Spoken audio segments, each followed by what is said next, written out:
Two economists with Nobel Prizes in their pockets nearly destroyed the global financial system in 1998, and nobody stopped them until it was almost too late. The story everyone tells you goes like this. Long-term capital management was a hedge fund run by geniuses who understood markets better than anyone else. They had Nobel laureates on staff. They had a formula that worked. Then they got unlucky, bet wrong on Russian bonds, and lost everything. Simple cause and effect. A cautionary tale about overconfidence, but that's not really what happened. The real problem wasn't that LTCM failed.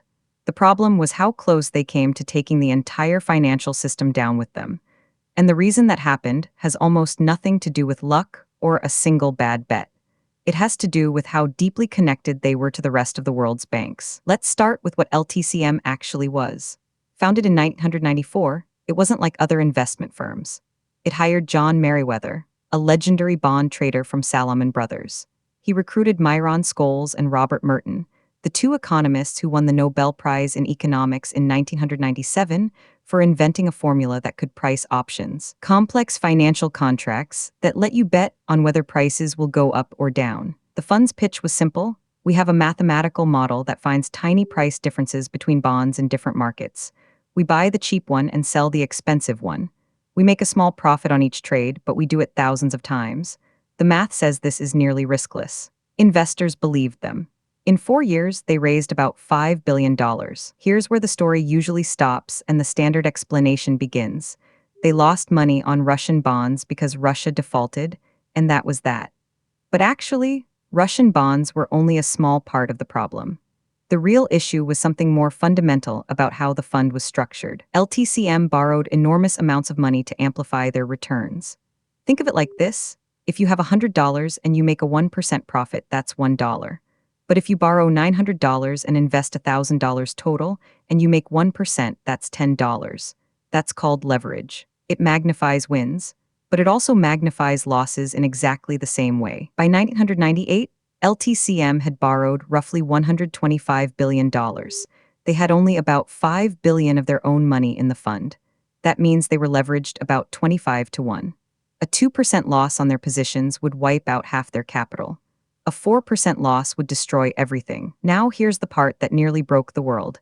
LTCM wasn't borrowing from one bank. They were borrowing from dozens of them. Merrill Lynch, Goldman Sachs, J.P. Morgan, Deutsche Bank, UBS, and many others had lent them money.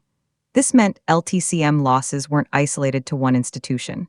They were spread across the entire financial system like a contagion. When LTCM started losing money in the summer of 1998, those banks realized they were exposed.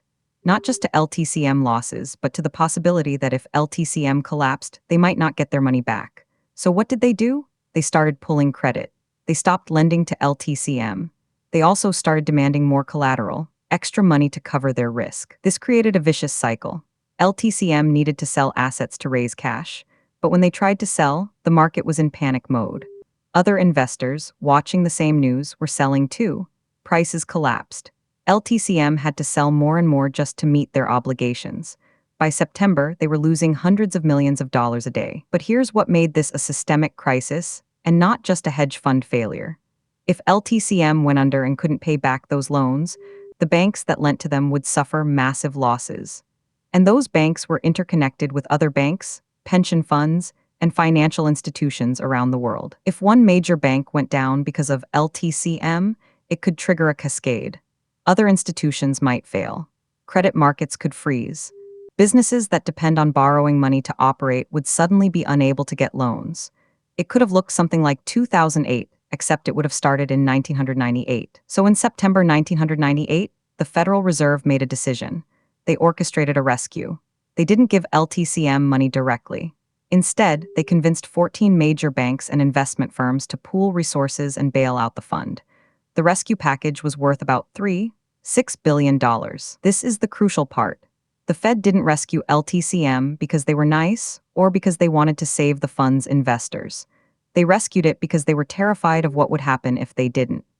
The interconnectedness of the financial system meant that one hedge fund's failure could topple banks, which could freeze credit, which could crash the real economy. LTCM eventually wound down. The fund was liquidated over the next few years. Most of the borrowed money was repaid. The immediate crisis passed. But the underlying problem never went away. Financial institutions remained deeply interconnected, they continued to use leverage, and the system remained vulnerable to cascading failures. The 1998 LTCM crisis taught regulators something important. A single institution, no matter how smart the people running it are, can pose a risk to the entire system if it's big enough and connected enough. It's like discovering that a single broken part in a car's engine can cause the whole vehicle to crash, not because the part is inherently bad, but because everything is wired together. Two Nobel Prize winners and some of the smartest traders in the world built a mathematical model that was supposed to be nearly riskless. But they misunderstood something fundamental. You can't predict or control the behavior of markets when fear takes over. When people panic, they don't care about the math. They care about survival. This video is for educational and informational purposes only and is not financial advice. Always do your own research. If you want to understand how these kinds of financial pressures build in the system, subscribe. We break down the mechanics of how money actually moves through the economy, not the hype. Subscribe. We break down the mechanics of how money actually moves through the economy, not the hype. This video is for educational and informational purposes only and is not financial advice. Always do your own research.